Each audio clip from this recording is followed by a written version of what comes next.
नमस्कार, मी नीलम जगताप साबळे. सर्व प्रेक्षकांना जय महाराष्ट्र. आता बातम्या पाहूयात विस्ताराने. सरकारचं शिष्टमंडळ जरांगेंची भेट घेण्याची शक्यता वर्तवली जाते. मनोज जरांगे लोणावळ्यामध्येच थांबण्याची शक्यता आहे.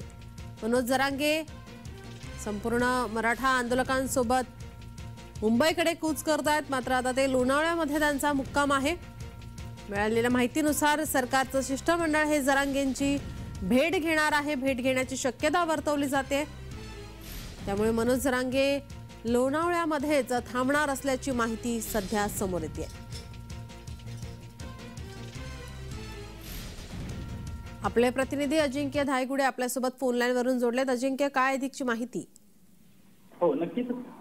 मनोज जरांगे पाटील यांचा अंतरवाली सराटीतून जो पायी मोर्चा सुरू झालेला होता तो लोणावळ्यात येऊन पोहोचलेला आहे. आणि आता अशी माहिती समोर येत आहे की सरकारचं जे शिष्टमंडळ आहे ते दुपारीपर्यंत मनोज जरांगे पाटलांची भेट घेणार आहे. आणि जर दुपारीपर्यंत तोडगा निघाला, सकारात्मक चर्चा झाली, तर हा मोर्चा जो आहे तो लोणावळ्यातच थांबणार आहेत. आणि तशा सूचना देखील झालेल्या आहेत. काही वेळानंतर मनोज जरांगे पाटलांची जी सभा आहे ती लोणावळ्यात होणार आहे.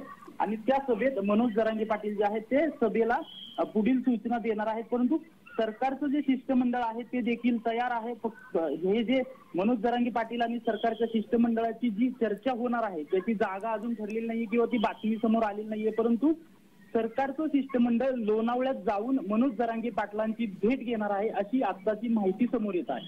अजिंक्य, याचे अपडेट आम्ही तुमच्याकडून घेतच राहू. तुर्तास धन्यवाद तुम्ही दिलेल्या माहितीसाठी.